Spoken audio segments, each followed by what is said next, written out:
நிலவே மாமரி அன்னையே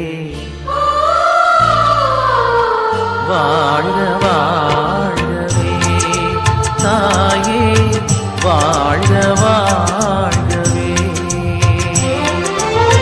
மங்கள நிலவே மாமரி அன்னையே வாழ்க வாழ்கவே தாயே வாழ்க வாழ்கவே இறைவழி நின்று விரைந்தெம்மை காக்கும் மகிழ்ந்து வருகின்ற திருப்பவனி வாராயிரு திருக்குலமே வாழ்வாய் பேருடனே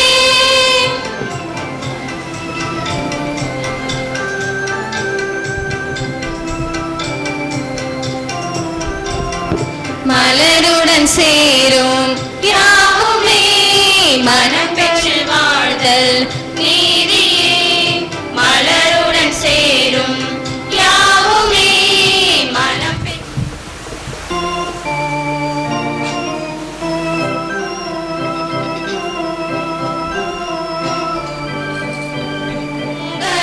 ஆரத்தி எடுத்தும்மை அழைத்தோம் குரு குலமே வருக குரு குலமே வருக திருப்பலி செலுத்திட வருக வென்றழைத்தோம் குரு குலமே வருக குரு குலமே வருக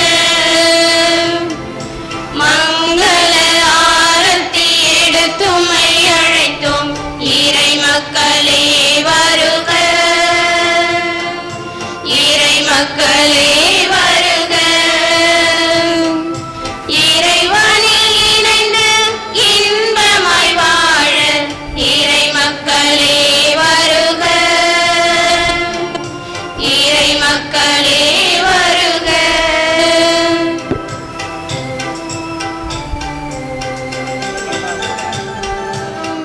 மறையின் வழியில் வேத ஒளி பெறுவாராயிரை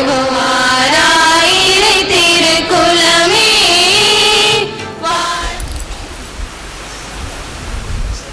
யாரின் பெயராலே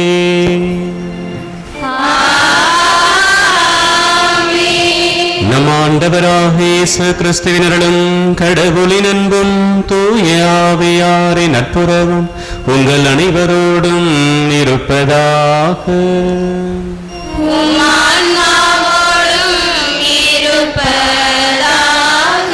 நல்ல மனைவி என்ற தலைப்பில் சிந்திக்க இறையாசிர் பெற்றுத்தர வந்திருக்கும் அருட்தந்தையர்களையும் மேமாலூர் பங்கு தந்தையையும் அருட்சகோதரிகளையும் பங்கு மக்களையும் வடக்கத்தியான் மற்றும் மையனூரான் குடும்பத்தினர் சார்பாக வரவேற்கின்றோம்.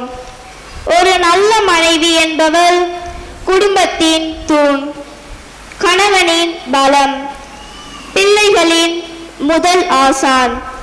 இந்த அனைத்து தகுதிகளுக்கும் முழு வடிவமாய் வாழ்ந்து காட்டியவர் அன்னை மரியாள். தூய யோசேப்பின் வாழ்வில் நிழலாய் நின்று இன்ப துன்பங்கள் அனைத்திலும் சமமாய் பங்கெடுத்து அமைதியான முறையில் தன் இல்லத்தை ஆன்மீக சோலையாக மாற்றியவர். புனித யோசேப்பிற்கு ஒரு சிறந்த மனைவியாக திகழ்ந்ததே அந்த புனித குடும்பத்தின் அடித்தளமாகும். கணவனின் வார்த்தைக்கு மதிப்பளித்தல், வறுமையிலும் இறை நம்பிக்கையோடு துணை நிற்றல், குடும்ப ரகசியங்களை அமைதியோடு இதயத்தில் தியானித்தல் போன்ற உன்னத குணங்கள் மூலம் ஒரு நல்ல மனைவி எப்படி இருக்க வேண்டும் என்பதற்கு அன்னை மரியாள் வாழ்ந்து காட்டியுள்ளார். அத்தகைய மரியாளின் இல்லற மாண்பை ஆழமாக மனதில் ஏற்று பின்பற்றி வாழ இறையருள் வேண்டி தொடரும் இக்கல்வாரி பலியில் பக்தியுடன் பங்கெடுப்போம். உங்கள் அனைவரையும் அருத்தந்தையர்கள் பெயராலும் சிறப்பாக இன்றைய நாளை சிறப்பிக்கின்ற வடக்கத்தியான் மற்றும் மைனூரான் குடும்பத்தின் பெயரால் உங்களை அன்போடு இந்த தெய்வீக திருப்பலிக்கு அழைக்கின்றேன். உங்களுடைய தனிப்பட்ட கருத்துக்களை ஒப்படைத்து செவியுங்கள். சிறப்பாக அருட்தந்தையர்களின் உடல் உள்ள நலனுக்காகவும் அவருடைய இறைப்பணி சிறக்கவும், இன்றைய நாளை சிறப்பிக்கின்ற குடும்பத்தில் உள்ள அனைத்து இறை மக்களின் உடல் உள்ள நலனுக்காகவும் அவருடைய தனிப்பட்ட கருத்துக்கள் நிறைவேறவும் நாம் இந்த பலியிலே நாம் பக்தியோடு வேண்டிக் கொள்வோம்.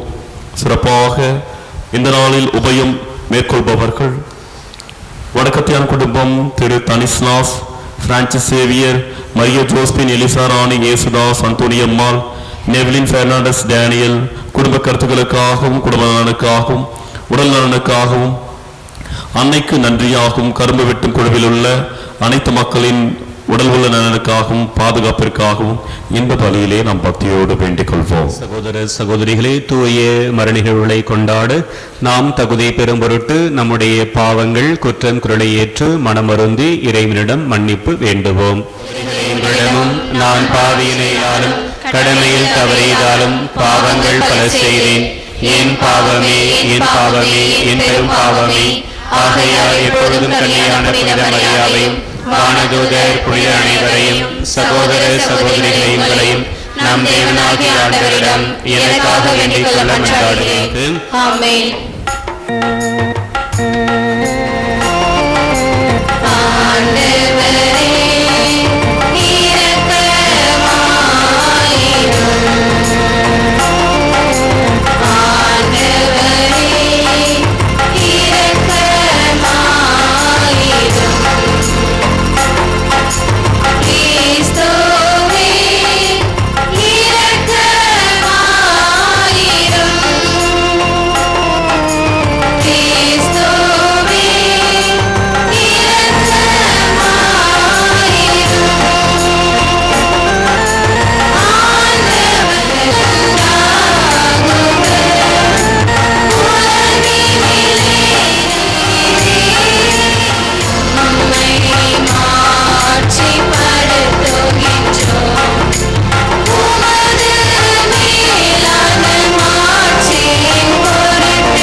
அந்த மகளுடைய ஆண்மையை பாட்சிக்காக வேண்டிக் கொள்வோம். தினம்தோறும் மாலை வேளையிலே இந்த ஆலயத்திற்கு வந்து செபிக்கக்கூடிய ஒரு பெண்மணி அவர்கள்.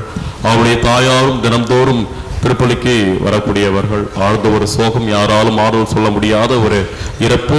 அந்த மகளை சிறப்பாக இந்த பலியிலே நாம் ஒப்புக் கொடுத்து அவருடைய ஆண்மையை பாட்சிக்காக வேண்டிக் கொள்வோம்.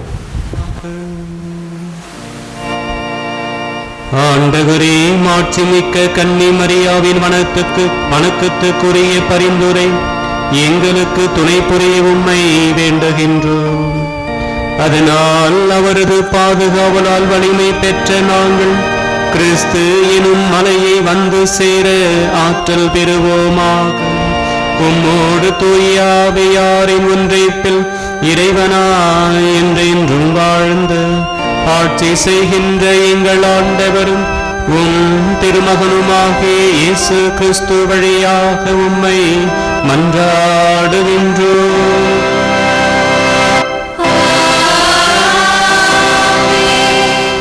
தூய்மையற்ற உதடுகள் கொண்ட மக்கள் நடுவில் வாழ்பவன் நான். படைகளின் ஆண்டவராகிய ஆண்டவராகிய அரசரை என் கண்கள் கண்டனவே.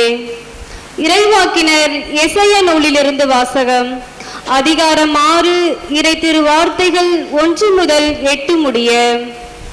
உசியா அரசர் மறைந்த ஆண்டில் மிகவும் உயரமானதோர் அரியணையில் ஆண்டவர் அமர்ந்திருப்பதை நான் கண்டேன். அவரது தொங்கலாடை கோவிலை நிரப்பி நின்றது.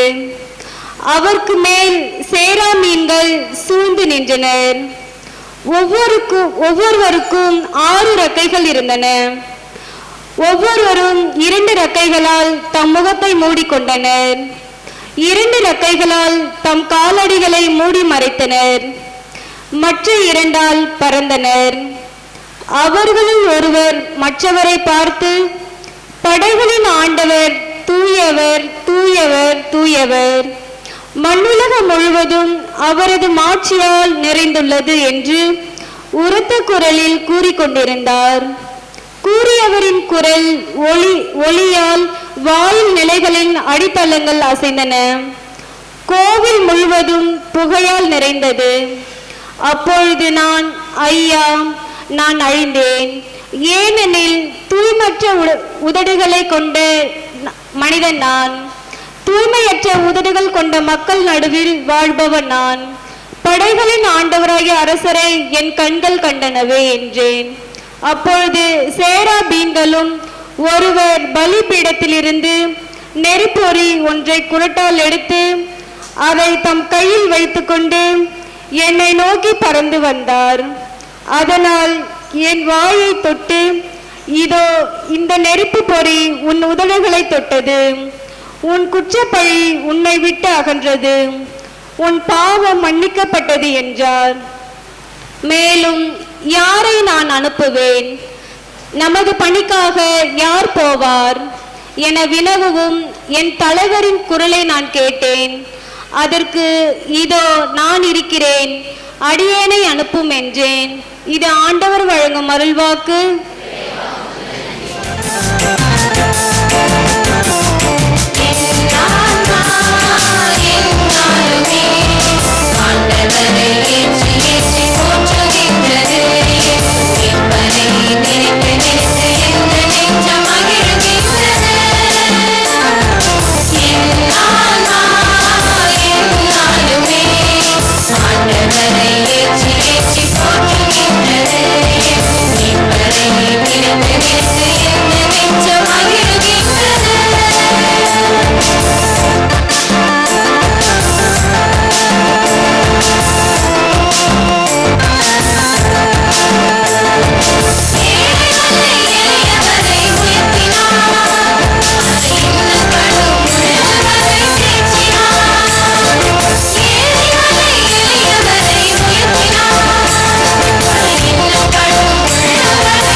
ஆண்டவர்களோடு இருப்பாராக.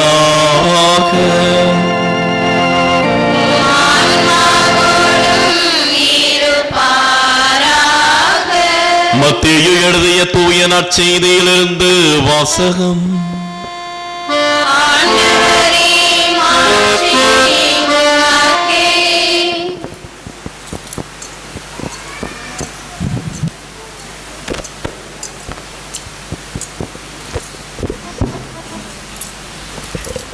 அதிகாரம் 10 இறை வார்த்தைகள் 24 முதல் 33 முடிய.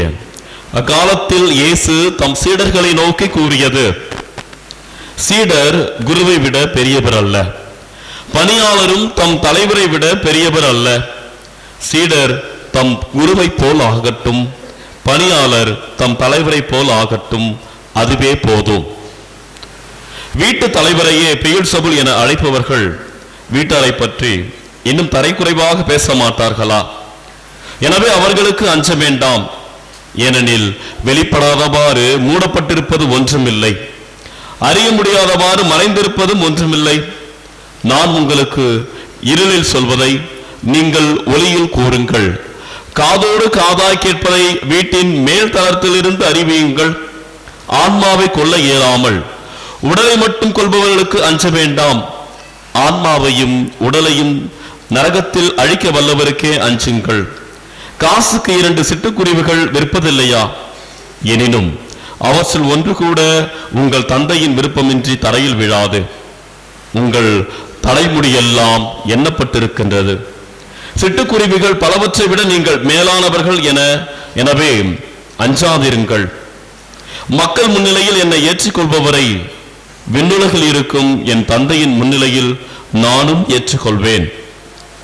மக்கள் முன்னிலையில் என்னை மறுதலிப்பவர் எவரையும் விண்ணுலகில் இருக்கிற என் தந்தையின் முன்னிலையில் நானும் மறுதலிப்பேன். ஆண்டவரின் அருள்வாக்கு. கிறிஸ்துவே உமக்கு புகழ். இயேசு கிறிஸ்துவில் பிரியமான சகோதர சகோதரிகளே, எல்லாரும் நல்லா இருக்கிறீங்களா? நல்ல ஒரு ஜோர கை தட்டலாமா?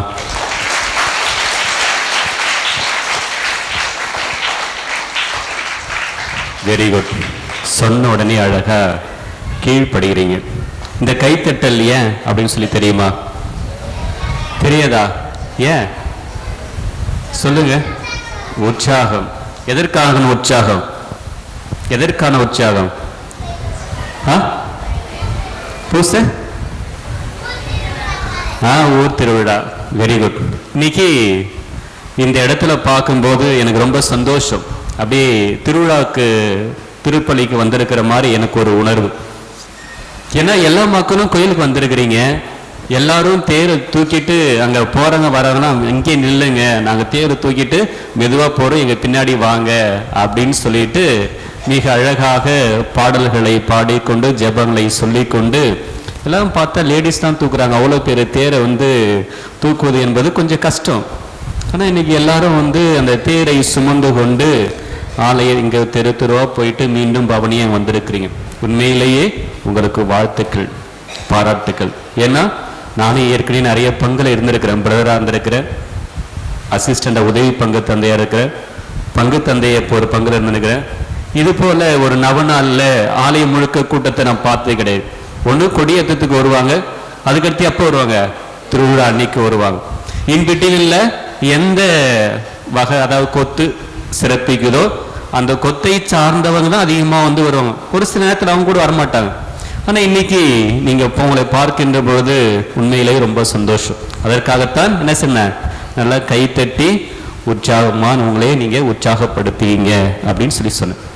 மரியே வாழ்க, மரியே வாழ்க, மரியே வாழ்க. எல்லாரும் நல்லா இருக்கிறீங்களா? சந்தோஷமா இருக்கிறீங்களா? பிள்ளைங்களாம் அழகா மகிழ்ச்சியா சந்தோஷமா இருக்கிறாங்க. ஏன்னா இன்னும் 2-3 நாள் நம்ம என்ன செய்ய போறோம்? தேதி 11, 15ஆம் தேதி, 16ஆம் தேதி நம்ம திருவிழா கொண்டாட போறோம். அப்போ அந்த திருவிழாவை ஒவ்வொரு வருஷமும் ஒரு மிக ஆவலோடு எதிர்நோக்கி இருப்போம். அதுவும் இந்த வருஷம் 2 வருஷம் கடந்த ஆண்டு நம்முடைய பங்கு தந்தை புதிதாக பொறுப்பேற்றார். இந்த வருஷம் இது 2வது திருவிழா. அப்போ இந்த வருஷம் நல்லா அழகா கோயிலெல்லாம் பெயிண்ட் அடிச்சு அழகா சிறப்பா செஞ்சுட்டு இருக்கு. அதெல்லாம் பார்க்கும்போது நம்மளுக்கு என்ன இருக்கும்? இயல்பாகவே ஒரு சந்தோஷம் வந்துடும். கோயிலுக்கு போகணும், தேர் தூக்கணும், திருப்பலியில பங்கெடுக்கணும் என்கின்ற ஆர்வம் நம்ம அறிய என்ன செய்யும்? தொற்றிக்கொள்ளும். அது அவங்களை பார்க்கும் போதெல்லாம் நம்ம நம்ம கோயிலுக்கு போகணும், ஜெபிக்கணும் என்ற உணர்வு இயல்பாகவே வந்துவிடும். அத்தகைய ஒரு சூழ்நிலையை நம்மளுடைய பங்கு தந்தை என்ன செஞ்சிருக்கிறார் அப்படின்னா நம்மளுக்கு ஏற்படுத்தி கொடுத்திருக்கிறார். அதனால அவருக்கு நம்ம நன்றி சொல்ல வேண்டும். இன்னைக்கு ஒரு அழகான தலைப்பு கொடுத்திருக்கிறாங்க. என்ன தலைப்பு அப்படின்னா, அன்னை மரியா குடும்பங்களுக்கு முன்மாதிரி அப்படின்னு சொல்லிட்டு ஒரு தலைப்பு கொடுத்துறாங்க. ஏன் அப்படின்னா அது அப்படிதான். அன்னை மரியா குடும்பங்களுக்கு முன்மாதிரி. ஒரு சில பேர் நினைச்சுக்கலாம், இல்ல ஃபாதர் நீங்க வந்து அன்னை மரியா நல்ல மனைவின் தானே நாங்க வாசிச்சோம், நீங்க என்ன அன்னை மரியா குடும்பங்களுக்கு முன்மாதிரி அப்படின்னு சொல்லி நீங்க கேள்வி கேட்கலாம். அன்னை மரியா நல்ல மனைவின்னு சொல்லிட்டு ஏற்கனவே அந்த தலைப்புல அருட்தந்தை அவர்கள் மறைவுரை ஆற்றிவிட்டு சென்று விட்டார். இப்பொழுது அன்னை மரியா குடும்பங்களுக்கு முன்மாதிரி, அதை பத்தி தான் நம்ம என்ன செய்ய போறோம், இன்னைக்கு தியானிக்க போறோம். நான் வந்து அன்னை மரியா குடும்பங்களுக்கு முன்மாதிரி என்கின்ற தலைப்பில் நிறையவற்றை சிந்தித்தேன். அதெல்லாம் சொல்லலாமா அப்படி வேண்டாமான்னு வந்து பார்க்கும்போது அதெல்லாம் சொல்லவே தேவை. ஏன்னா நீங்களே ஏற்கனவே எல்லாரும் நல்லா ஒரு எடுத்துக்காட்டான வாழ்க்கையை வாழும்போது நான் மறையுறையே வைக்க தேவையில்லை அப்படின்னு சொல்லி தோணுச்சு. ஏன்னா அந்த அளவுக்கு எல்லாரோட ஈடுபாடு, ஆர்வம், உற்சாகம் இந்த ஆலயத்தில் பார்க்கிற பொழுது நம்ம இன்னும் புதுசா இவங்களுக்கு சொல்ல போறோம் என்கின்ற எண்ணம் எனக்கு வந்துருச்சு அந்த கூட்டத்தை பார்த்த உடனே. இருந்தாலும் ஏதாவது ஒரு சில விஷயத்தை நம்ம பகிர்ந்து கொண்டு போலாமே என்கின்ற ஒரு எண்ணத்தோடு வந்திருக்கு. ஒரு சின்ன ஒரு கதை, இது உண்மையால நடந்த ஒரு கதை. ஒரு ஊர்ல அந்தோணி, அவங்களுக்கு வந்து அந்தோணி அம்மா அப்படின்னு சொல்லிட்டு ஒரு கணவன் ஒரு மனைவி. அவங்களுக்கு எத்தனை பிள்ளைங்க அப்படின்னா 3 பிள்ளைகள். 3 பேரும் என்னது, ஆண் பிள்ளை. அவங்க வந்து ஒரு எளிமையான ஒரு குடும்பம், ஒரு ஏழ்மையான ஒரு குடும்பம். அவங்க வந்து தினசரி கூலி வேலைக்கு போனதா அவங்களுடைய அன்றாட குடும்ப வாழ்க்கை என்ன செய்ய முடியும், முன்னெடுத்து செல்ல முடியும், இயல்பா வாழ்க்கையை ஓட்ட முடியும். அப்போ அந்த ஊர்ல ஒரு திருவிழா வருது. இப்ப நம்ம ஊர்ல கார்மேல் மாதா திருவிழா வருகிற மாதிரி அந்த ஊர்ல லூர்து மாதா திருவிழா வருது. அப்படி திருவிழா வருகிற பொழுது எல்லாரும் திருவிழா என்ன செய்வாங்க, நல்லா ஜாலியாக புதுசா ட்ரெஸ் எடுப்பாங்க. இப்பெல்லாம் வந்து திருவிழா அப்படின்னாக்க கொடியேற்றத்துக்கு ஒரு ட்ரெஸ்ஸு, அடுத்தது திருவிழாவுக்கு ஒரு ட்ரெஸ். அப்போ இன்னும் ஒரு 10-20 வருஷத்துக்கு முன்னாடிலாம் பார்த்தோன்னா வருஷத்துக்கு ஒரு ட்ரெஸ் எடுக்கிறதே பெரிய அரிதாக இருக்கும். நம்முடைய பெரிய அம்மாக்களுக்கெல்லாம் தெரியும், எங்களுக்கும் தெரியும். இப்போலாம் நம்ம வருஷத்துக்கு நிறைய ட்ரெஸ் எடுக்கிறோம். ஆனால் அப்போ எல்லாம் வருஷத்துக்கு ஒரு ட்ரெஸ் எடுப்பது என்பது மிகப்பெரிய ஒரு கேள்விக்குறியா இருக்கும். அந்த அளவுக்கு நம்முடைய குடும்ப சூழல் இருந்துச்சு. அதே போல இந்த அந்தோணி அம்மனுடைய குடும்ப சூழல் அப்படிதான் இருந்துச்சு. அப்போ அவங்க ஊர் திருவிழா வருது, அவங்ககிட்ட கையில காசு இல்லை, அந்த அந்தோணி அவர்கிட்ட காசு இல்லை. எனவே என்ன செய்யறாரு அப்படின்னா தங்கிட்ட இருந்த கொஞ்சோண்டு தொகையை எடுத்து தன்னுடைய பிள்ளைகளுக்கு கால் செட்டெல்லாம் வாங்கி தரல, வெறும் சட்டை மட்டும் வாங்கி கொடுத்துட்டார். தன்னுடைய மனைவிக்கோ அல்லது தனக்கோ ட்ரெஸ் வாங்கறதுக்கு என்ன இல்லை, காசு இல்லை. எனவே தன்னுடைய பிள்ளைகளை வந்து அழகா ட்ரெஸ் எல்லாம் போட்டு விட்டு அவங்களுடைய பிள்ளைகளை வந்து திருவிழா திருப்பலிக்கு அனுப்பி வச்சுட்டாங்க அந்த அந்தோணியம்மா என்கின்ற அந்த தாய். பிறகு இவர் என்ன செய்யறாங்க அப்படின்னா அவங்ககிட்ட ஒரு சேரீ இருக்குது. அந்த சேரீ என்ன பார்த்தோம் அப்படின்னா வெளுத்து போய் சாயம் போய் அங்கே இங்கேயும் லைட்டா என்ன செஞ்சிருக்குன்னா கிழிஞ்சு போயிருக்குது. அப்போ அந்த கிழிஞ்ச இடத்துல என்ன செய்யறாங்கன்னாக்க அவங்க வந்து லைட்டா நம்ம கையில் ஊசி நூலாக வச்சிருப்போம். அப்போல்லாம் இப்போல்லாம் ஊசி நூல் யாரும் வச்சிருக்க மாட்டோம். கிழிஞ்சிச்சுன்னா தூக்கி குப்பையில் போட்டுருவோம், இல்லைன்னா கறி துணைக்கு பயன்படுத்துவோம், இல்லை ஏதாவது தொடகிட்டு பயன்படுத்துவோம். அப்போல்லாம் கிழிஞ்சிச்சுனால என்ன செய்வாங்க, அழகாக தச்சு அதை போட்டுட்டு போவாங்க. அப்போ இந்த அந்தோணியம்மா என்ன செய்யறாங்க அப்படின்னா அந்த ட்ரெஸ் அழகா துவைச்சு அதை தச்சு அவங்க அழகா வந்து பக்தி பற்றுதலோடு என்ன செய்யறாங்க அப்படின்னா ஆலயத்துக்கு போறாங்க. அப்படி ஆலயத்துக்கு போகும்போது நம்ம என்ன செய்வோம், நிறைய பேர் ஆலயத்துக்கு போவாங்க. அப்போ அவங்க தெருவுல இருந்து ஆலயத்தை நோக்கி போகும்போது அந்த தெருவுல இருந்து ஒரு சில பெண்மணிகளும் ஆலயத்துக்கு வராங்க. அவங்களாம் கொஞ்சம் பணக்கார பெண்மணிகள் அவங்கள விட சற்று வசதியில் உயர்ந்தவர்கள். அவங்க பார்த்தீங்கன்னா அந்தோணியம்மா திருவிழா அதுவும் கிழிஞ்ச துணியை போட்டுக்கிட்டு மினிக்கிட்டு வர அப்படின்னு சொல்லி சொல்லாம, என்ன திருவிழா அதுவுமா வந்து கேளமா ஒரு கிழிஞ்ச துணியை போட்டுட்டு வர, இதை பார்த்தா அந்த கடவுளுக்கே என்ன இருக்கும், அசிங்கமா இருக்கும், நீ ஏன் அந்த கிழிஞ்ச துணியை போட்டுட்டு வர அப்படின்னு சொல்லிட்டு அந்த பணக்கார பெண்மணி என்ன செய்யறாங்க அப்படின்னா அந்த அந்தோணியம்மா பார்த்து ரொம்ப கேவலமா இழிவா பேசுறாங்க. பேசினோடனே அந்த வார்த்தை வந்து என்னாச்சு அப்படின்னா அந்த அந்தோணியம்மா என்கின்ற தாய் ரொம்ப பாதிச்சிச்சு. அவங்க வந்து அங்கேயே அழுதுட்டு அப்படியே மெதுவா வந்து கோயிலுக்கு போயிட்டு கண்ணீரோடு அப்படியே பின் பக்கத்துல உட்காந்துட்டாங்க. கோயிலுக்கு முன்னாடி வந்து உட்காராங்க. ரொம்ப பக்தி நிறைந்த அந்த பெண்மணி அன்னைக்கு அந்த மனசு காயப்படுத்துற மாதிரி பேசிட்டனால ஆலயத்துக்கு முற்றத்திலே உக்காந்துட்டு அழுதுட்டே இருக்கிறாங்க. பூசை முடிஞ்சோடனே நேராக இது போல வந்து மாதா கிட்ட வந்து ஜெபிச்சுட்டு மீண்டுமாக தன்னுடைய வீட்டுக்கு போறாங்க. அப்போ போன உடனே அவங்களுடைய கணவர் அந்தோணி அந்த தன்னுடைய மனைவி பார்த்து சொல்லாரு, தப்பா எடுத்துக்காத, இந்த வருஷம் திருவிழாவுக்கு உனக்கு ட்ரெஸ்ஸு வாங்கி கொடுக்க முடியல, அது எனக்கு ரொம்ப வருத்தமா இருக்குது அப்படின்னு சொல்லி சொன்ன உடனே அந்த அந்தோணி அவருடைய மனைவிக்கு இயல்பா கண் தனி வந்துடுச்சு. ஆனால் அதை கணவர் பாக்கத்தில் என்ன செஞ்சிட்டாங்க அப்படின்னா தொடச்சிட்டு, இல்லைங்க பரவாயில்லைங்க. அவங்க சொல்ற வார்த்தையை பாருங்க, அன்னை மரியா ஆசிரியத்தில் வாழ்ந்தாங்கல்ல, நம்ம அன்னை மரியா அவங்க என்ன தினமும் பட்டு புடைய உடுத்திட்டா கோயிலுக்கு போனாங்க? இல்ல, அவங்களும் ஒரு ஏழ்மையான குடும்பத்துல தானே பிறந்தாங்க. அவங்களுடைய மகனை சிலுவையில எல்லா விதத்திலும் துன்புறுத்தி அசிங்கப்படுத்தி சாவடிச்சாங்க. அதை விட பெரிய அசிங்கமா எனக்கு ஏற்பட்டுடுச்சு?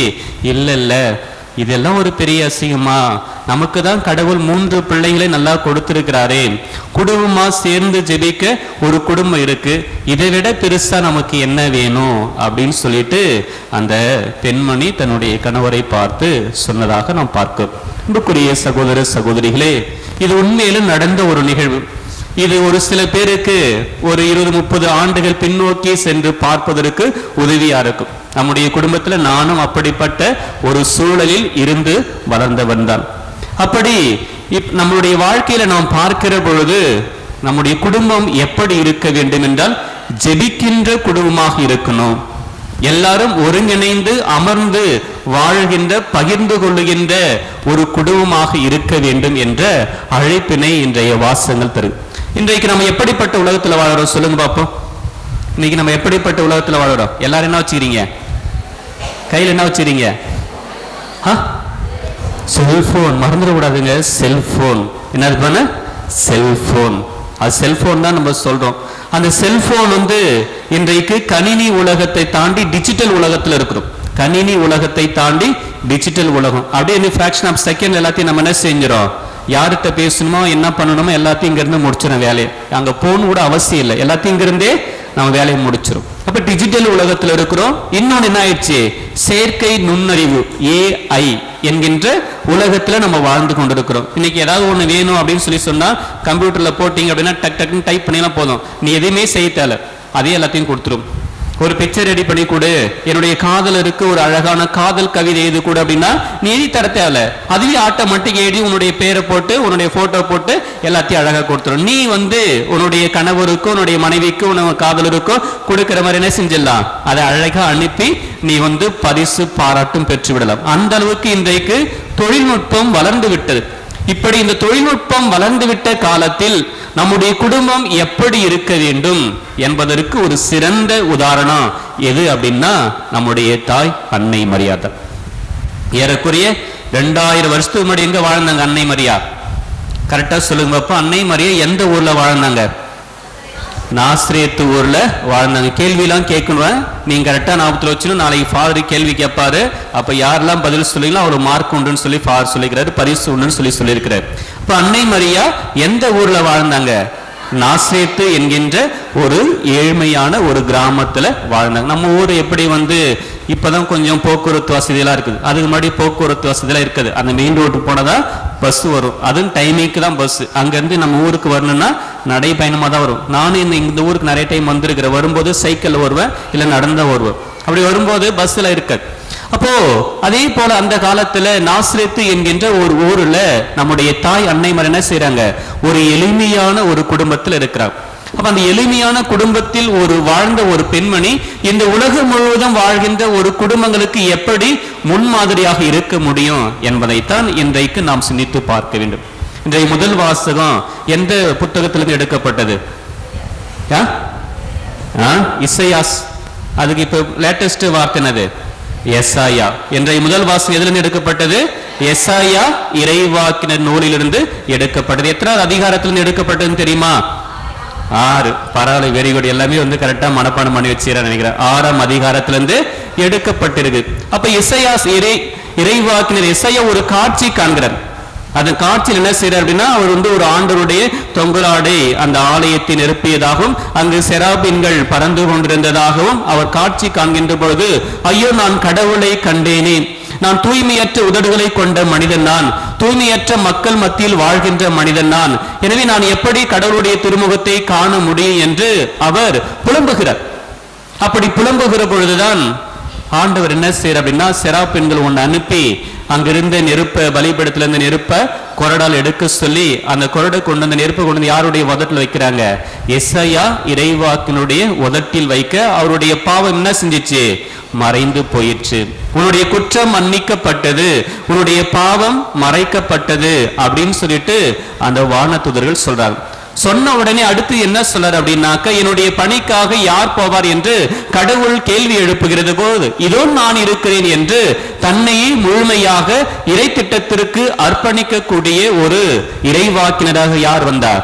எஸ்ஐயா இறைவாக்கினர் திகழ்கிறார். ஆக அவருடைய பாவமானது மன்னிக்கப்பட்ட உடனே இறை திருவுளத்திற்கு அப்படியே கீழ்ப்படுகிறார். அதே போலதான் அன்னை மரியவன் என்ன செய்யறாங்க அப்படின்னா, இறை திட்டத்திற்கு முழுமையா கீழ்ப்படுகிறாங்க. எப்போ அப்படின்னா, நாசரேத்துல வாழ்ந்து கொண்டிருக்கிற பொழுது கபிரியேல் அதி தூதர் அன்னை மரியவுக்கு என்ன சொல்ல வராங்க? மங்கள வார்த்தை சொல்ல வராங்க. அது என்ன வார்த்தை? மங்கள வார்த்தை. அது என்ன வார்த்தை? மங்கள வார்த்தை. அப்போ அந்த மங்கள வார்த்தைனா என்ன அப்படின்னா, நீ கருவுற்று ஒரு மகனை பெறுவாய், அவருக்கு இயேசு என பெயரிடுவீர், அவர் பெரியவராய் இருப்பார், உன்னதராய் இருப்பார், கடவுளின் மகன் என்று அழைக்கப்படுவார் என்கின்ற ஒரு வாழ்த்து செய்தியை அன்னை மரியாவுக்கு சொல்லுகிற பொழுது அன்னை மரியா கொஞ்சம் தயக்கம் காமிக்கிறாங்க. இது எப்படி நிகழும்? நான் கன்னியாயிற்று, எனக்கு இன்னும் திருமணம் ஆகல, அப்படி இருக்கையில் எப்படி நான் ஒரு குழந்தையை பெற்றெடுத்து அதற்கு தாயாக முடியும்? ஏன்னா திருமணத்திற்கு முன்பே ஒருவர் கருவுறுகிறார் என்றால் அவரை யூத சட்டத்தின்படி என்ன செய்யணும்? கல்லால் எரிந்து கொல்லணும். அதுதான் யூத சட்டம். எனவே இந்த சூழ்நிலைகளை எல்லாம் உணர்ந்து அன்னை மரியா இது எப்படி நிகழும் என்று கேள்வி எழுப்புகிறார். அப்பொழுதுதான் வானத்து அவருக்கு ஒரு அழகான விளக்கத்தை கொடு. என்ன இருக்குன்னா, கடவுளுடைய ஆவி உன் மீது இறங்கும், அப்போது என்ன செய்வார்? கடவுளுடைய ஆவி உன் மீது இறங்க, உனக்கு ஒரு குழந்தை பிறக்கும் என்கின்ற ஒரு வாக்குத்தத்தை அவருக்கு கொடுக்கிறார். பிறகு என்ன சொல்றார் அப்படின்னா, மரியா, இதோ நான் ஆண்டவருடைய அடிமை, இதோ நான் ஆண்டவருடைய அடிமை, உமது திருவுளத்தின்படி எனக்கு நடக்கட்டும் அப்படின்னு சொல்லி முற்றிலுமாக கடவுளுடைய திட்டத்திற்கு அவர் தன்னை அர்ப்பணிக்கிறார். எப்படி எஸ்ஐயா இறைவாக்கினர் தன்னை இறைப்பணிக்கு அர்ப்பணித்தாரோ அதே போன்று அன்னை மரியா தன்னை கடவுளுடைய திட்டத்திற்கு முற்றிலுமாக அர்ப்பணிக்கிறார். அதுபோல இன்றைக்கு நம்முடைய குடும்பத்துல இறை திட்டத்திற்கு நம்முடைய பிள்ளைகளை, நம்முடைய குடும்பங்களை அர்ப்பணிக்கிறோமா அப்படின்னு ஒரு கேள்வி எழுது.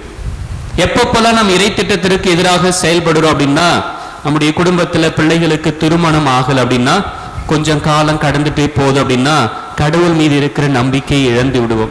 இல்ல திருமணம் ஆகிய குழந்தையே இல்லை அப்படின்னு சொல்லி சொன்னா அப்படி நம்ம என்ன செஞ்சிருவோம்? கடவுள் மீது இருக்கிற நம்பிக்கை இழந்து விடுவோம். இதுதான் உம்முடைய திருவுளம் என்றால் அதை நான் ஏற்றுக்கொள்ளக்கூடிய பக்குவத்தை எனக்கு தா என்று அன்னை மரியா அந்த கடினமான சூழ்நிலையிலும் இறை திட்டத்திற்கு தன்னை அர்ப்பணித்தாரோ அதே போல நம்மால் அர்ப்பணிக்க இன்றைக்கு முடியவில்லை. அப்படிதானே? எத்தனை பேர் உங்க வீட்டுல பிள்ளைகளுக்கு திருமண வரம் தள்ளி போகுது, வேலை வாய்ப்பு கிடைக்காம அப்படியே சும்மா போறாங்க வராங்க, திருமணமாகி குழந்தை இல்லை அப்படின்ற ஒரு சூழல் வருகிற பொழுது அதை ஏற்றுக்கொள்ளக்கூடிய மனப்போக்கம் நமக்கு இருக்குதா? இறைவா, இதுதான் நம்முடைய திருவுளம் அப்படின்னா அதை நான் முழுமையை ஏற்றுக்கொள்கிறேன் அப்படின்னு சொல்லக்கூடிய ஒரு பக்குவம் இன்றைக்கு நம்மிடம் இல்லை. எனவே அந்த பக்குவத்தை நாம் யாரிடமிருந்து கற்றுக்கொள்ள வேண்டும் என்றால் அன்னை மரியாவிலிருந்து கற்றுக்கொள்ள. ஏன்னா நீங்க குடும்பங்களில் தான் நிறைய பிரச்சனைகள் வருகிறது, நிறைய சோதனைகள் வருகிறது, பொருளாதார நெருக்கடிகள் வருகிறது. அப்படி பிரச்சனைகளும் சோதனைகளும் பொருளாதார நெருக்கடிகள் வருகிற பொழுது அவற்றை நாம் முழுமையாக இறை திட்டத்திற்கு அர்ப்பணித்து நான் இதை ஏற்றுக்கொள்கிறேன் என்று அன்னை மரியாவை போல ஆம் என்று சொல்ல நாம் முதல் என்ன செய்யணும்? பழகி கொள்ள வேண்டும். முதலாவது எஸ்ஐயா இறைவாக்கு எப்படி இறைவனுடைய அந்த அழைப்பிற்கு ஆம் என்று சொன்னாரோ அதே போல அன்னை மரியாவும் இறை திட்டத்திற்கு ஆம் என்று சொல்லி இதோ நான் ஆண்டவரின் அடிமை என்று சொன்னார். இரண்டாவதாக இன்றைய பதிலுரை பாடலில் நாம் பார்க்கிறோம். இந்த பதிலுரை பாடல் நம்ம வாசிக்கல, இருந்தாலும் அந்த பதிலுரை பாடல்ல திருப்பாடல் ஆசிரியர் மிக அழகாக சொல்லுறார். என்ன சொல்றார் அப்படின்னா, ஆண்டவர் ஆட்சி செய்கின்றார், மாட்சியை அவர் ஆடையாய் அணிந்திருக்கின்றார். எதை ஆடை அணிந்திருக்கிறார்? மாட்சியை. ஆண்டவர் ஆட்சி செய்கின்றார், மாட்சியை அவர் ஆடையாய் அணிந்திருக்கின்றார். இன்றைக்கு நம்ம எல்லாம் காஸ்ட்லியான ட்ரெஸ் போறோம், அவர் அது போல ட்ரெஸ் எல்லாம் போடல. எதை ட்ரெஸ் ஆடை அணிந்திருக்கிறார் அப்படின்னா, நாம் கடவுளுக்கு செலுத்துகின்ற புகழ்ச்சி பலிகள், ஸ்தோத்திர பலிகள், நன்றி பலிகள், இதைத்தான் கடவுள் அவர் ஆடையாக அணிந்திருப்பதாக திருப்பாடல் ஆசிரியர் பாடுகிறார். இது எப்படி மரியனுடைய வாழ்க்கைக்கு பொருந்தும் அப்படின்னா, இவ்வுலகில் இருக்கின்ற அனைத்து மக்களையும் ஆளுகை செய்யக்கூடியவர் யாரு? யாரு? கடவுள். யார் ஆளுகை செய்கிறார்? நம்ம சொல்லுவோம், எங்க தமிழ்நாட்டு சிஎம் விஜய் சார் ஆட்சி செய்யறாரு, அதனால அவருடைய ஆட்சிக்கு உட்பட்டு தான் நாங்க இருக்கிறோம் அப்படின்னு நீங்க சொல்லலாம். சிஎம் ஆட்சி சிஎம் விஜய் ஆட்சி செய்தாலும் அவர் ஒரு குறிப்பிட்ட மக்களுக்கு மட்டும்தான், அது நம்ம தமிழ்நாட்டை மட்டும்தான் ஆட்சி செய்ய முடியும். ஆனால் உலகில் இருக்கின்ற அனைத்து மக்களையும் அவரால் ஆட்சி செய்ய முடியுமானா முடியாது. பக்கத்தில் இருக்கிற கேரளாவுக்கு போயிட்டு அவரால் ஒன்றும் செய்ய முடியாது.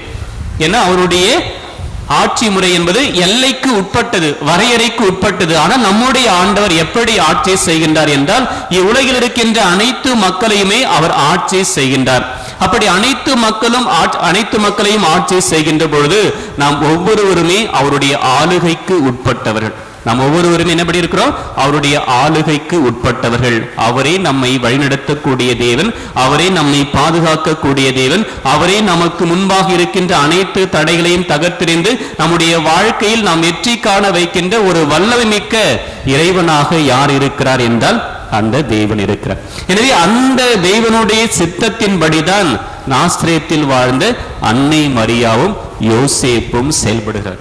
அவருடைய குடும்பத்தினுடைய மையமா யார் இருக்கிறாங்க அப்படின்னா கடவுள் இருக்கிறார். இன்னைக்கு உங்களுடைய குடும்பத்தின் மையமா யாருங்க இருக்கிறார்? உண்மையை தொட்டு மனசாட்சி தொட்டு உங்களுடைய குடும்பத்தின் மையமா இன்னைக்கு யார் இருக்கிறார்? யார் இருக்கிறார்? அப்பா அம்மா அப்படின்னு பிள்ளைங்க சொல்றாங்க. பெற்றோர்கள் என்ன சொல்லுவீங்க நீங்க? உங்களுடைய குடும்பத்தின் மையமா இன்னைக்கு யார் இருக்கிறார்? யார் இருக்கிறாங்க? சொல்லுங்க, பரவாயில்ல சொல்லுங்க. நாஸ்ரேத்தில் வாழ்ந்த அன்னை மரியா குடும்பத்திற்கு யாரு மையமா இருந்தாங்க? யார் மையமா இருந்தாங்க?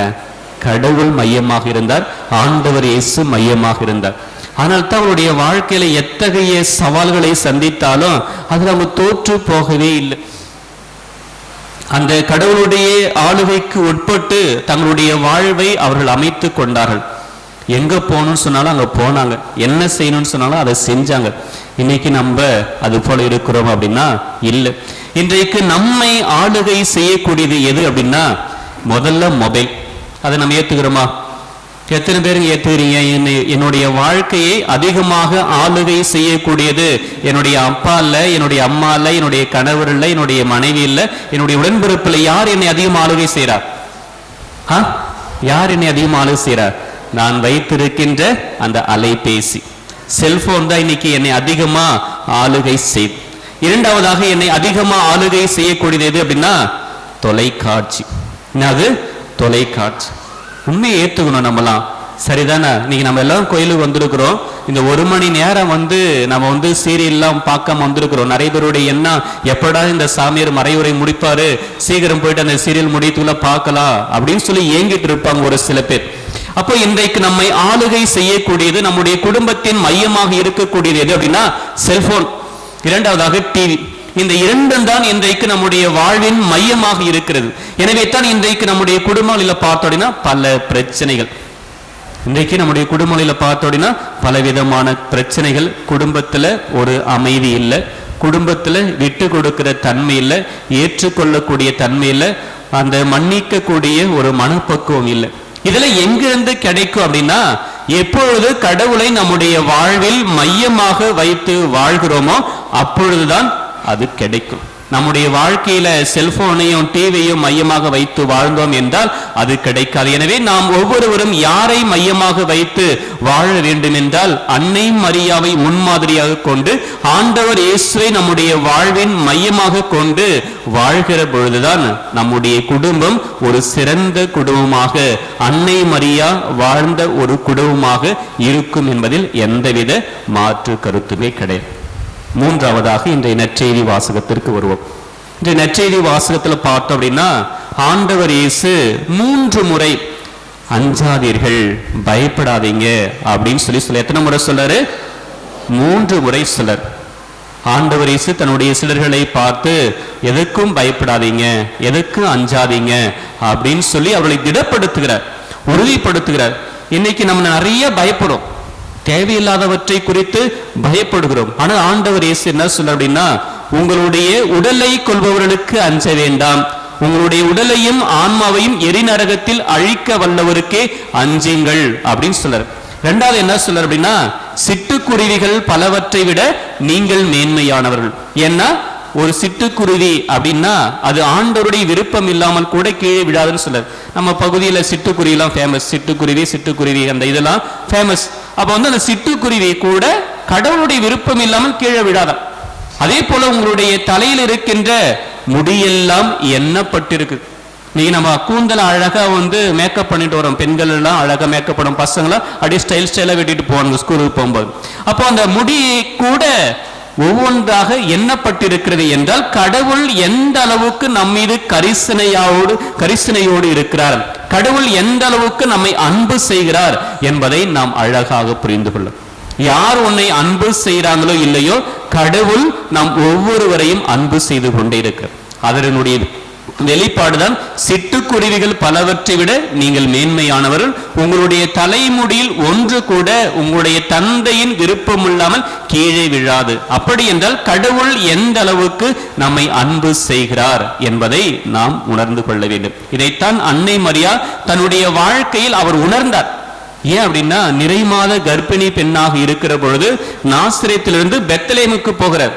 தங்களுடைய பெயர்களை பதிவு செய்து கொள்ள அவங்க நாசரேத்திலிருந்து பெத்லகேமுக்கு போறாங்க. ஒரு நெடிய பயணம். இன்றைக்கு நமக்கு வந்து நிறைய போக்குவரத்து வசதிகளா இருக்கு. நம்ம கொஞ்ச காலத்துக்கு முன்னாடினா கட்ட வண்டி இருந்துச்சு, அதன் பிறகு டயர் வண்டி இருந்துச்சு, டிராக்டர் வந்துச்சு.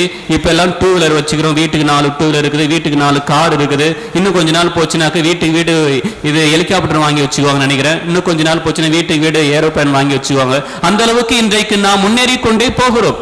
ஆனால் அந்த காலத்துல எங்க போனாலும் கால்நடைதான் அல்லது கழுதை மீறி சவாரி தான். இதுதான் அன்றைக்கு அந்த நிறைமாத கர்ப்பிணி பெண்ணாக அன்னை மரியா நாசரேத்திலிருந்து எகிப்துக்கு பெத்லகேமுக்கு போகிறார். அப்படி போகிற பொழுது அங்க என்ன நடக்குமோ ஏது நடக்குமோ என்பதை குறித்து கவலைப்படவே இல்லை. அங்க போறாங்க, அங்க சத்திரத்துல இடம் கிடைக்கல. தன்னுடைய தலைசன் பிள்ளையை பெற்றெடுப்பதற்கு கூட அவங்களுக்கு இடம் கிடைக்கல. அப்போ கூட அவர் வருந்தவில்லை, அதை குறித்து அவர் பயப்படவில்லை. கடைசி எங்கே கிடைக்குது? மாட்டு தொழுவம் தான் கிடைக்குது. அதிலும் அவர் பாதுகாப்பாக இருப்பதை நாம் பார்க்கலாம். இரண்டாவதாக வானத்தோருடைய கட்டளைக்கு இணங்க அந்த ஊரிலிருந்து எகிப்து நாட்டுக்கு அகதிகளாக அவங்க போறாங்க. அங்க போறாங்க, குழந்தையை தூக்கிட்டு விடிய பயணம் மேற்கொண்டு எரோதுக்கு பயந்து குழந்தையை தூக்கிட்டு அங்க போறாங்க. அப்படி போகும்போது கூட என்ன செய்யல, எதை குறித்தும் பயப்படவில்லை. ஏன்னா என்னை படைத்த கடவுள் என்னோடு இருக்கிறார், அவருடைய விருப்பம் இல்லாமல் இது எல்லாம் நடக்காது. எனவே இது அனைத்தும் அவருடைய திருவுளத்திற்கு ஏற்ப நடக்கிறது என்றால் இது அனைத்திலிருந்தும் எனக்கு வெற்றி வகை சூழக்கூடிய கடவுள் என்னோடு இருக்கிறார். எனவே நான் எதை குறித்தும் பயப்பட மாட்டேன் அப்படின்னு சொல்லிட்டு அன்னை மரியா உறுதியோடு இருக்கிறார். எதை குறித்தும் அஞ்சவில்லை, எதை குறித்தும் பயப்படவில்லை. எனில் என்னை படைத்த கடவுள், என்னை அழைத்த கடவுள் என்னோடு இருக்கிற பொழுது நான் ஏன் கவலைப்படணும் அப்படின்னு சொல்லிட்டு அன்னை மரியா தைரியமாக இருக்கு. அந்த தைரியம் இன்னைக்கு நம்முடைய குடும்பத்துல இருக்குதா அப்படின்னு சொல்லி பார்க்கும். ஏன்னா இன்றைக்கு திருமணம் ஆன உடனே விவாகரத்து, மனமுறிவு. இன்னைக்கு திருமணமான 1 வருஷம் 2 வருஷத்துலயே கசப்பு ஏற்பட்டுடுது. என்ன இவ கூடலாம் என்னால வாழ முடியாது, இவன் கூடலாம் என்னால இருக்க முடியாது, என்னை விட்டு நான் தனியா போய்க்கிறேன் அப்படின்னு பெண்களும் சொல்கிறார்கள், ஆண்களும் சொல்கிறார்கள். அதற்கு அவருடைய பெற்றோர்களும் துணை புரிகிறார். நீ வந்துரு, இன்னும் 10 மாப்பிளையா நான் கட்டி வைக்கிறேன், இன்னும் 20 இல்ல 30 பண்ணல 100 பவுன் கூட நான் போட்டு நான் கட்டி வைக்கிறேன் அப்படின்னு சொல்லிட்டு இன்றைக்கு பெற்றோர்களும் பிள்ளைகளுக்கு என்ன செய்யறாங்க, துணை புரிகிறார்கள். எவ்வளவு கஷ்டமா இருந்தாலும் நஷ்டமா இருந்தாலும் அவங்க கூட வாழு அப்படின்னு சொல்லி இன்னைக்கு சொல்லி கொடுப்பது கிடையாது. ஐயோ என் புள்ள கஷ்டப்படக்கூடாது, இதை விட சிறந்த மாப்பிள்ளைய நான் பார்த்து கொடுப்பேன், இதை விட சிறந்த பொண்ணை நான் உனக்கு கட்டி கொடுப்பேன் அப்படின்னு சொல்லிட்டு விவாகரத்து வருகிற பொழுது, மனமுறிவு வருகிற பொழுது பிரிச்சுட்டு விடுறோம். தேவையில்ல, வந்துரு, பொட்டியெல்லாம் தூக்கிட்டு வந்துரு, நான் பார்த்துக்கிறேன் அப்படின்னு சொல்லிடுறோம். எவ்வளவு நாள் அவங்க கூட இருப்பாங்க? அவங்க கிட்ட சொல்லணும், பொறுமையை சொல்லிக் கொடுக்க வேண்டும், சகிப்பு தன்மையை சொல்லிக் கொடுக்க வேண்டும், மன்னித்து ஏற்றுக்கொள்ளக்கூடிய மனப்பக்குவத்தை சொல்லிக் கொடுக்கணும். நாசரேத்தில் வாழ்ந்த அன்னை மரியா தன்னுடைய பிள்ளைக்கு அதை சொல்லிக் கொடுத்தார். ஆண்டவர் இயேசுவுக்கு சொல்லிக் கொடுத்தார். ஆனால் அவர் எல்லாவற்றையும் நமக்கு மக்களுக்கு போதித்தார். எல்லா துன்பங்களையும் அனுபவிக்கின்ற பொழுது கத்தாத செம்மறி போல அவர் அமைதியா இருந்தார். அவர் முகத்துல காரி உமிழ்ந்தாங்க, அவர் ஏளனமா பேசினாங்க. பேய் பிடித்தவன், அவன் பேய்களின் நண்பன், பாவிகளின் நண்பன் அப்படி சொல்லிட்டு பலவிதமான இழிவான சொல்களால் அவரை காயப்படுத்தினார். அப்பெல்லாம் ஒண்ணுமே சொல்லு, அருமான அவர் வேலையை செஞ்சுட்டாரு. அதெல்லாம் எங்கிருந்து கத்துக்கிட்டாங்க அப்படின்னா அன்னை மரியாவிடமிருந்து, அவருடைய குடும்பத்திலிருந்து அதை கற்றுக்கொண்டார். இன்னைக்கு நம்முடைய குடும்பத்துல பாக்குறோம், இது மனமுறிவு வந்துச்சு, அல்லது பிள்ளைகள் இன்றைக்கு நிறைய பேர் தவறான வழியில் நடக்கிறாங்க, சிறு வயதிலேயே கெட்டு போய் விடுகிறார்கள். திருமணத்தை மீறிய உறவு, திருமணத்தை தாண்டிய உறவு, திருமணத்துக்கு முந்தைய உறவு அப்படின்னு சொல்லிட்டு பல நிலைகளில் பல்வேறு வகையில் இன்றைக்கு பிள்ளைகள் திசை மாறி போய் விடுகிறார்கள். அதை குறித்து எல்லாம் இன்றைக்கு நாம் கவலைப்பட்டு கலங்கி கொண்டிருக்கிறோம். ஐயோ, என்னுடைய பிள்ளைக்கு ஒரு நல்ல எதிர்காலம் அமையாதா, என்னுடைய பிள்ளை ஒரு சிறந்த மாணவனாக மாணவியாக இந்த சமுதாயத்தில் வரமாட்டார்களா என்று நாம் ஏங்குகிறோம், அதை பற்றி கவலைப்படுகிறோம். ஆனா நம்ம என்ன செய்யல, அவர்களுக்காக ஜெபிப்பது கிடையாது, அவர்களுக்காக ஜெபிப்பது கிடையாது. இன்னைக்கு உங்களுடைய பிள்ளைக்கு மாட மாளிகைகளை கட்டி வைத்திருக்கிறீங்க, கார்லாம் வாங்கி கொடுக்குறீங்க, டூ வீலர் வாங்கி கொடுக்குறீங்க, ஆனா அவனுக்கு விசுவாசத்தை கத்து கொடுக்குறீங்களா, அவனுக்கு ஜெபம் சொல்ல கத்து கொடுக்குறீங்களா? அதுதான் இன்னைக்கு இல்லை. இன்றைக்கு நம்முடைய குடும்பங்களில் குறைவுபடுவது எது அப்படின்னா, குடும்ப ஜெபம் மிக மிக குறைந்தே விட்டது. இன்னைக்கு நம்ம குடும்பத்தில் அமர்ந்து ஒரு நாளைக்கு நாங்கள் எல்லாரும் அமர்ந்து 5 பேர் அமர்ந்து ஒரு நாளைக்கு ஒரு 10 மணி ஜெபமாவது நாங்கள் சொல்லிட்டு தான் படுப்போம், இல்லை சாப்பிடுவோம் அப்படின்னு சொல்லக்கூடிய குடும்பம் இன்னைக்கு அதிகமாக இருக்கு. விரல் விட்டு எண்ணிடலாம். விரல் விட்டு எத்தனை பேர் உங்க குடும்பத்தில் குடும்ப ஜெபமால சொல்றீங்க? மனசாட்சி தொட்டு சொல்லுங்க, கை தூக்கும் பார்ப்போம். ஃபாதர், எங்க வீட்டில் தினமும் ஜெபமால சொல்லி முடித்தாதான், அட்லீஸ்ட் 10 மணி 13 மணி ஜெபமால சொல்லி முடித்தாதான் எங்க அம்மா சாப்பாடு தட்டிலே கையை வைக்க விடுவாங்க, இல்லை அப்படின்னா பட்னியோட தான் படுக்க சொல்லுவாங்க. எத்தனை பேர் வீட்டில்? ஒரே ஒரு பாப்பா கை தூக்கி இருக்கிறாங்க. 2. பிரைசலார், பிரைசலார், ஹல்லேலூயா. அன்புக்குரியவர்களே, ஒன்றை மட்டும் நம்ம நல்லா ஞாபகத்தில் வச்சுக்கணுங்க. நீங்க கேரளா சைடு போனீங்கனாலும் சரி, பெங்களூர் சைடு போனீங்கனாலும் சரி, இந்த குடும்ப ஜெபமாலை இன்னும் அவங்க கண்டிப்பா ஃபாலோ பண்ணணும். நான் பெங்களூருக்கு ஒரு டைம் ஒரு சிஸ்டருடைய வீட்டுக்கு போயிருந்தேன். அப்படி போகும்போது நான் விருந்தாளியா தான் போனேன். அப்படி போகும்போது அவங்க என்ன சொல்லிட்டாங்க அப்படின்னா, ஃபாதர், நீங்க இது ஜெபமாலை சொல்லி முடிச்சாதான் சாப்பாடு, நீங்க முதல்ல ஜெபமாலைக்கு உட்காருங்க, நீங்க விருந்தினரா இருக்கலாம் எங்க வீட்டுக்கு, ஆனா உங்களுக்கு சாப்பாடுலாம் கொடுக்க மாட்டோம், நீங்க 8 மணிக்கு சாப்பிடுவீங்க, அதுக்காக உங்களுக்கு சாப்பாடு போட்டு நாங்க அப்புறமா போய் ஜெபம் சொல்லுவோம், நீங்க டயர்டா நீண்ட தூரம் பயணம் செய்து வந்திருக்கிறீங்க, அதனால நீங்க போய் ரெஸ்ட் எடுங்க, நாங்க எல்லாத்தையும் முடிச்சுட்டு அதன் பிறகு வரோம். இல்ல, நீங்களே எங்க கூட உட்காருங்க, ஜெபமாலை சொல்லுங்க. ஜெபமாலை சொல்லி முடிச்சதுக்கு அப்புறம் தான் பந்தி அப்படின்னு சொன்னாங்க. ஏன்னா மொழி தெரியாது, அவங்க கொங்கணியில சொல்றாங்க. அந்த கொங்கணி மொழியில அவங்க சொன்னாலும் போயிட்டு அந்த 53 மணி ஜெபம் முடியிருந்தானையும் அவங்க கூட உட்கார்ந்திருந்தேன். இது எதை குறிக்கிறது அப்படின்னா, இன்றைக்கும் அவர்கள் நல்ல அவங்க குடும்பத்துல சந்தோஷம் இருக்குது, நிம்மதி இருக்குது, ஒற்றுமை இருக்குது அப்படின்னா ஒவ்வொரு நாளும் குடும்ப ஜெபமாலையை சொல்கிறார்கள். இன்னைக்கு நம் அன்னை மரியாவிடமிருந்து அதை தான் நாம் கற்றுக்கொள்ள வேண்டும். இன்றைக்கு பிள்ளைகளுக்கு வசதி வாய்ப்புகளை விட்டு செல்கிறோம், பணத்தை விட்டு செல்கிறோம், இடங்களை வாங்கி கொடுத்து அதெல்லாம் நீங்க பாதுகாப்பா வச்சுக்கீங்க அப்படின்னு சொல்லி கொடுக்கிறோம். ஆனால் நம்பிக்கையை கற்றுக் கொடுக்கிறோமா? ஜெபிக்க கற்றுக் கொடுக்கிறோமா? விவிலியத்தை வாசிக்க நாம் கற்றுக் கொடுக்கிறோமா? ஜெபமாலையை ஜெபிப்பதற்கு அவளுக்கு சொல்லி கொடுக்கிறோமா? ஒவ்வொரு நாளும் ஜெபமாலை சொன்னாதான் உங்களுக்கு சாப்பாடு உண்டுன்னு சொல்லிட்டு ஒரு கட்டாயத்தை நம்ம கொடுக்கிறோமா அப்படின்னா இல்லை. அதனால்தான் இன்றைக்கு குடும்பங்களில அந்த பொறுமையோ சகிப்புத்தன்மையோ ஏற்றுக்கொள்ளக்கூடிய ஒரு மனப்பக்குவம் இன்னைக்கு யாருக்குமே இல்லை. எனவே அன்புக்குரிய சகோதர சகோதரிகளே, நாம் அன்னை மரியாவை நம்முடைய குடும்பங்களுக்கு முன்மாதிரியாக கொண்டிருக்கிறோம் என்றால், அந்த அன்னையினுடைய வாழ்க்கையிலிருந்து நாம் எதை கற்றுக்கொள்ள வேண்டும் என்றால் 3 விஷயத்தை நம்ம கற்றுக்கொள்ளணும். என்ன அப்படின்னா, இன்னைக்கு நிறைய வீட்டில் நான் பார்த்த வரும்போது, நான் நிறைய டைம் இந்த இடத்துக்கு வந்திருக்கிறேன், அப்படி வரும்போது பார்க்கின்றேன், நிறைய வீட்டில் சுரூபம் வச்சிருக்கிறீங்க, ஒரு சில வீட்டில் அன்னை மரியாவுடைய அந்த போட்டோ வச்சிருக்கிறீங்க. அப்போ அந்த போட்டோலாம் நம்ம வச்சிருக்கிறோம், சுரூபம் வச்சிருக்கிறோம் அப்படின்னா, அந்த அன்னை மரியாவை பார்க்கின்ற பொழுதுல ஏதாவது ஒரு உணர்வு நமக்கு வரணும். அந்த அன்னை மரியா அமைதியோடு இருந்தாங்க, எல்லாவற்றுக்கும் கீழ்ப்படிந்தாங்க. இன்றைக்கு அந்த அமைதி என்கிட்ட இருக்குதா?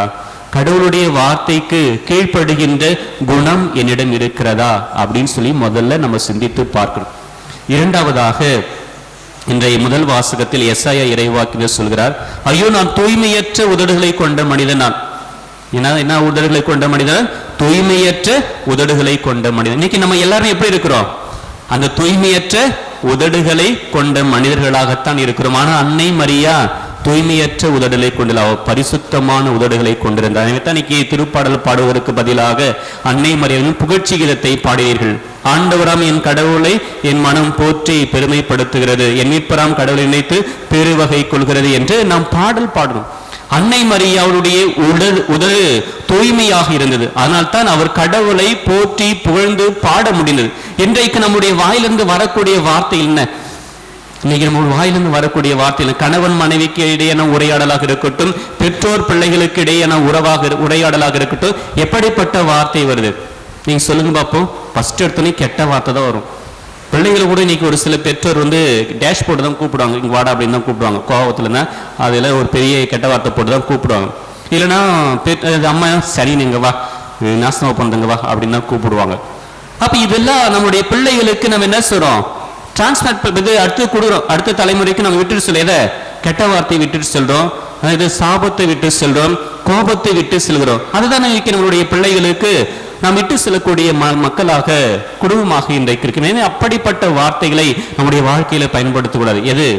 கெட்ட வார்த்தை பிள்ளைகள் முன்னாடி பேசக்கூடாது, மற்றவர்களை அவர்கள் முன்னாடி சபிக்க கூடாது, அவர் முன்னாடி கோபப்படக்கூடாது. மாறாக என்ன செய்யணும்? நம்முடைய வாயிலிருந்து வரக்கூடிய வார்த்தைகள் மற்றவர்களுக்கு வாழ்வை கொடுக்கக்கூடியதாக இருக்கணும், தூய்மையான வார்த்தைகளாக இருக்கணும். அப்படி இருந்துச்சுன்னா மட்டும்தான் நம்முடைய வாழ்க்கை அன்னை மரியா சொல்லுகின்றபடி ஒரு சிறந்த குடும்பமாக இருக்கும். எனவே அன்புக்குரியவர்களே, இந்த நாசரேத்தில் வாழ்ந்த அன்னை மரியாவை நம்முடைய வாழ்வின் முன்மாதிரியாக கொண்டு வாழ எல்லாவற்றுக்கும் மேலாக இறை சித்தத்திற்கு நம்மை அர்ப்பணிக்க வேண்டும். அன்னை மரியா தன்னுடைய பிள்ளைக்கு அனைத்தையும் கற்றுக் கொடுத்தார். ஜெபிப்பதில், மற்றவர்களோடு உரையாடுவதில், பழகுவதில், மன்னிப்பதில், மற்றவர்களுக்கு கருணை காட்டுவதில், இரக்கம் காட்டுவதில், பரிவோடு செயல்படுவதில் என்று அனைத்திலும் அன்னை மரியா முன்மாதிரியாக இருந்தார். இன்றைக்கு நீங்கள் உங்களுடைய பிள்ளைக்கு முன்மாதிரியாக இருக்கிறீர்களா? அப்படி இல்லை என்று சொன்னால் அன்னை மரியா கிட்ட ஜெபிப்போம். அம்மா தாயே, குடும்பங்களின் அரசியே, எங்களுக்கு உம்முடைய அருளை கொடுங்க, எங்களுக்காக பரிந்து பேசுங்க. அன்றைக்கு நாசரேத்தில் குடும்பத்தில் காணப்பட்ட அதே அன்பு, அமைதி, விட்டு கொடுத்தல், புரிதல், ஏற்றுக்கொள்ளுதல், மன்னித்து வாழ்தல், இந்த பண்புகளில் எங்களுடைய குடும்பங்களும் வளர ஆசிரை தாரும் என்று தொடர்ந்து இந்த தெய்வீக திருப்பலியில் பக்தியோடு மன்றாடுவோம். இறைமகன் இயேசு என்றென்று வாழ்த்து பெறுவாராக. அனைவரும் எழுந்து நிற்போம். அன்பே உருவான இறைவா, தாய் திரு அவையை இறை அன்பிலும் பிறர் அன்பிலும் வழிநடத்தி செல்கின்ற என் திருத்தந்தை, ஆயர்கள், குருக்கள், துறவர்த்தார் அனைவரையும் நிறைவாக ஆசீர்வதியும். மீட்பின் பாதையில் மக்களை வழிநடத்திட ஆவியின் கனிகளையும் வரங்களையும் தந்தருள வேண்டும் என்று புனித கார்மேல் அன்னை வழியாக இறைவா உம்மை மன்றாடுகிறோம்.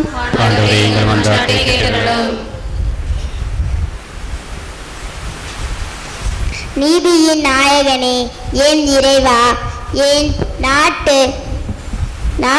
தலைவர்கள் தங்களின் பணியில் நேர்மையும் அன்பும் கனிவும் கொண்டவர்களாக வாழ வரமருள புனித கார்மேல் அன்னை வழியாக இறைவா உம்மை மன்றாடுகிறோம்.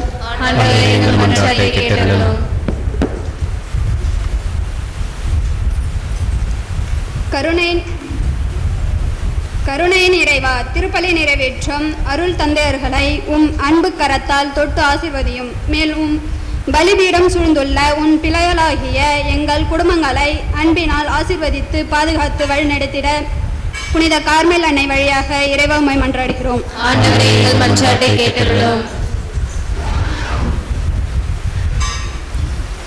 வாழ்வும் வழிவுமான எம் இறைவா, இன்றைய திருப்பலியில் உன் பிள்ளையாகிய நாங்கள் நம்பிக்கையில் நிலைத்து நன்மைகளை பற்றி கொள்ளவும், வாழ்வில் முன்னேற்றம் காணவும், பொருளாதார நெருக்கடி நின்று விடுதலை பெறவும், விவசாயம் செழித்து தொழில் வளம் பெறவும், நல்ல உடல் உள்ள சுகத்தோடு வாழ வரம் வேண்டி புனித கார்மேல் அன்னை வழியாக இறைவா உம்மை மன்றாடுகிறோம். எங்கள் அடைக்கலும் ஆற்றலுமான இறைவா, உமது திருவின் இறைப்பற்றுள்ள மன்றாட்டுகளுக்கு கனிவாய் செவிசாய்த்திரளும் பரிவிரக்கத்தின் காரண அரணீர் நாங்கள் நம்பிக்கையோடு கேட்பவற்றை பெற்று பயன்பெற செய்திருள்வீராக. எங்கள் ஆண்டவராகிய கிறிஸ்து வழியாக உம்மை மன்றாடுகிறோம்.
புனிதமான இப்பலி இல்லாமல்ல தந்தையாக இறைவனுக்கு ஏற்றதாகும்படி மன்றாடுங்கள்.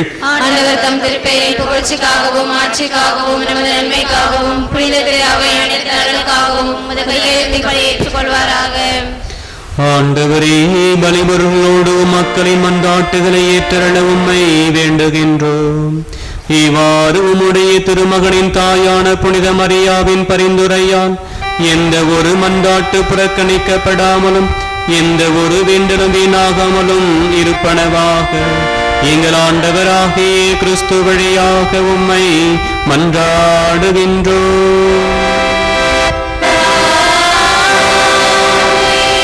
ஆண்டவர் உங்களோடு இருப்பாராக.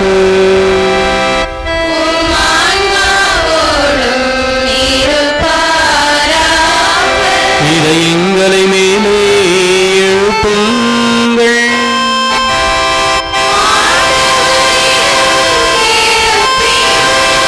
நம் இறைவனாகிய ஆண்டவருக்கு நன்றி கூறுவோம்.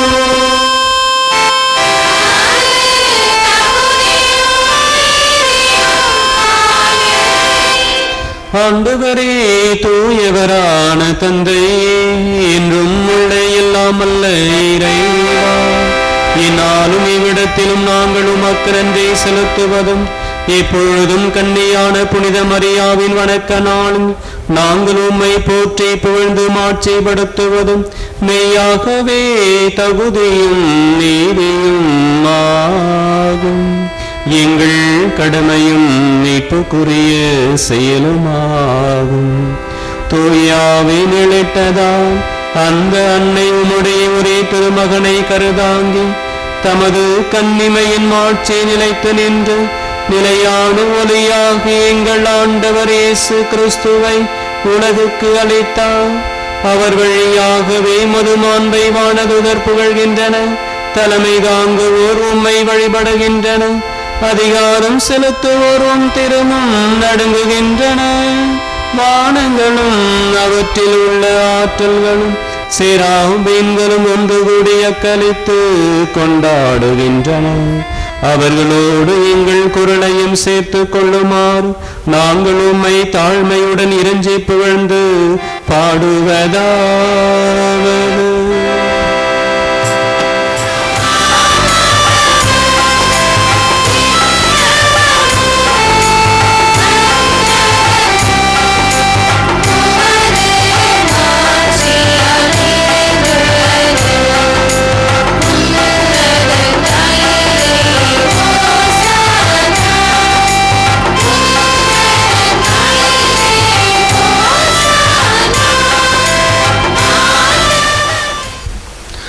ஆண்டவரே, நீர்மையாகவே தூயவர், தூய்மை அனைத்துக்கும் ஊற்று. ஆகவே உம்முடைய ஆவியை பொழிந்து இக்காணிக்கைகளை தூய்மைப்படுத்த உம்மை வேண்டுகிறோம். இவ்வாறு எங்கள் ஆண்டவர் இயேசு கிறிஸ்துவின் உடலும் இரத்தமுமாக எங்களுக்கு இவை மாறுவனவாகும். அவர் பாடுபட உளம் கணிந்து தம்மை கையளித்த போது அப்பத்தை எடுத்து நன்றி செலுத்தி அதை பிட்டு தம் சிடர்களுக்கு அளித்து கூறியதாவது: அனைவரும் இதிலிருந்து பெற்று உண்ணுங்கள், ஏனெனில் இது உங்களுக்காக கையளிக்கப்படும் என் உடல்.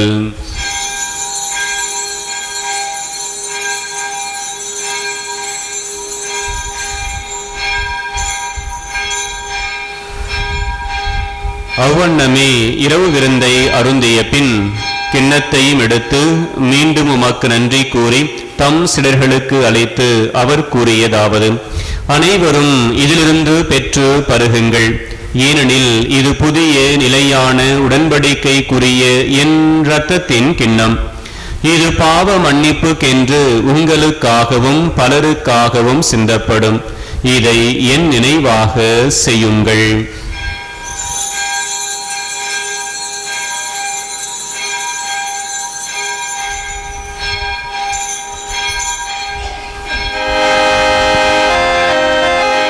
நம்பிக்கையின்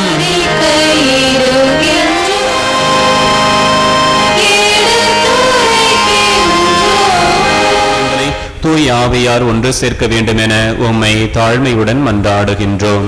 பறையவருக்கும் திரு அவை நினைவு கோர்ந்தருளும்.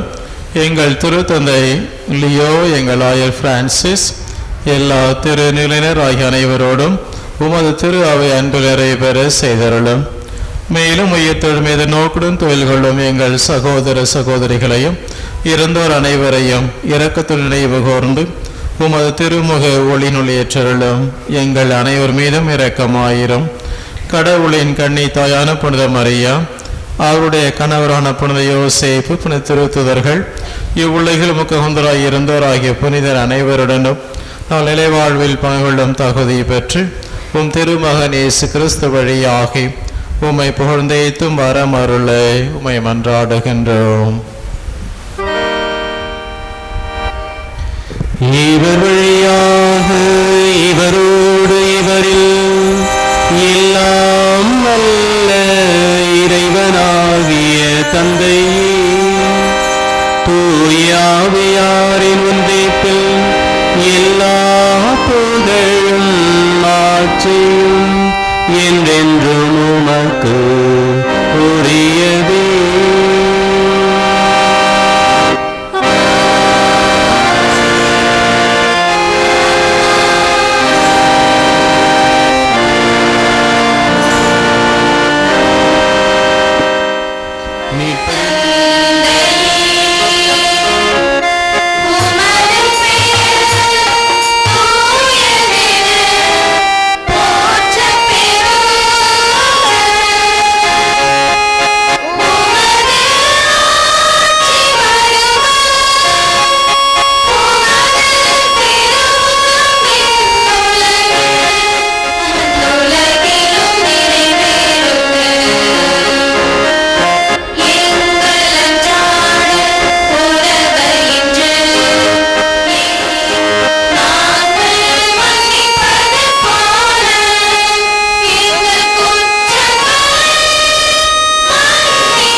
விடுதலை பெற்று யாதொரு கலக்கமும் இன்றி நலமாயிருப்போமாக.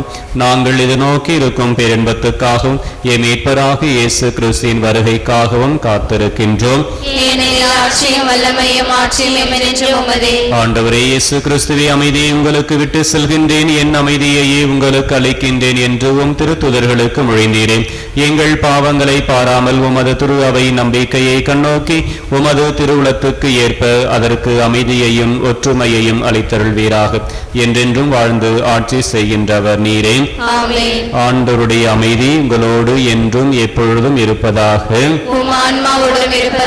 ஒருவருக்கொருவர் உயிர்த்த ஆண்டவர் தருகின்ற உறவின் வாழ்த்தை பகிர்ந்து மகிழ்வோம்.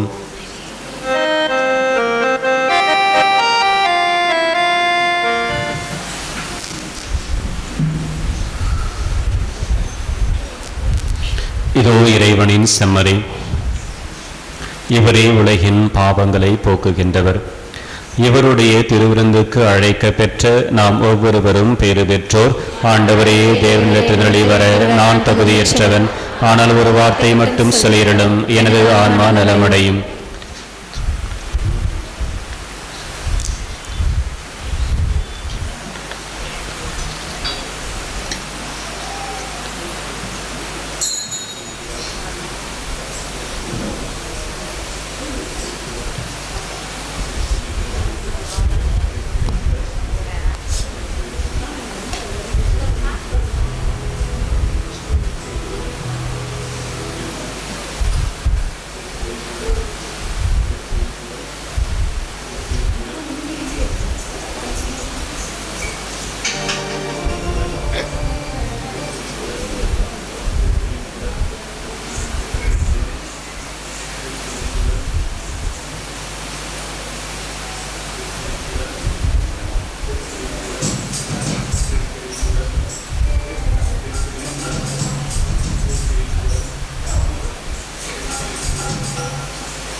இயற்கையில் இணையற்ற இறைவா என் இதயத்தில் எழுந்திடவா. நின்று என்னோடு நின்று என்னை அன்போடு காத்திடு என் தலைவா. இயற்கையில் உறைந்திடும் இணையற்ற இறைவா என் இதயத்தில் எழுந்திடவா.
ஆண்டவரே, விண்ணக உணவை உட்கொண்ட நாங்கள் உமது கனிவை வேண்டுகிறோம். என்றும் கன்னியான புனித மரியாவின் நினைவு கொண்டாட்டத்தில் மகிழ்வுறும் நாங்கள் அதே கன்னியை கண்டு பாவித்து எங்கள் மீட்பின் மறையுண்மையை பெற நாங்கள் தகுதி பெறுவோமாக. எங்கள் ஆண்டவராகிய கிறிஸ்து வழியாக உண்மை மன்றாடுகின்றோம். ஆண்டவர்களோடு இருப்பாராக.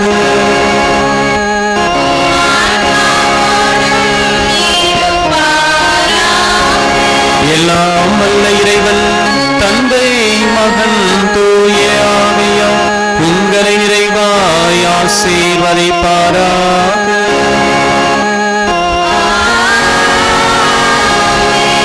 சென்று வாருங்கள், திருப்பலி நிறைவேறிற்று.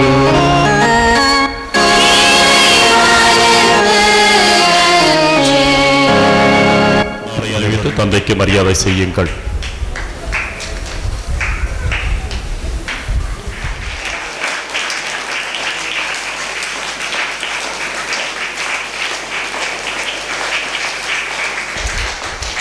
ஒவ்வொரு நாளும் நமக்காக திருப்பலிக்கு வந்து செபித்து இறையாசிரியை பெற்று தந்து கொண்டிருக்கின்ற ரியோ கலப்பாடியின் குடும்பம் ஆண்டன் ரியோ. நேத்தும் இந்த தம்பி பரிசு வாங்கினா, இன்னைக்கு வாங்கினான். அதால் தான் சொல்றேன், குளிக்கு தான் எடுத்தோம், அப்படியெல்லாம் எடுக்கல. ஆண்டன் ரியோ. அடுத்த பரிசு வடக்கத்தியான் குடும்பம் ஏ ஆல்வின். பாராட்டுவோம். அன்புக்குரியவர்களே, எல்லோருமே சரியான பதில் எழுதியிருக்கிறீர்கள். சுகம் தரும் சுந்தரியே தாயே, சுகம் தரும் சுந்தரியே.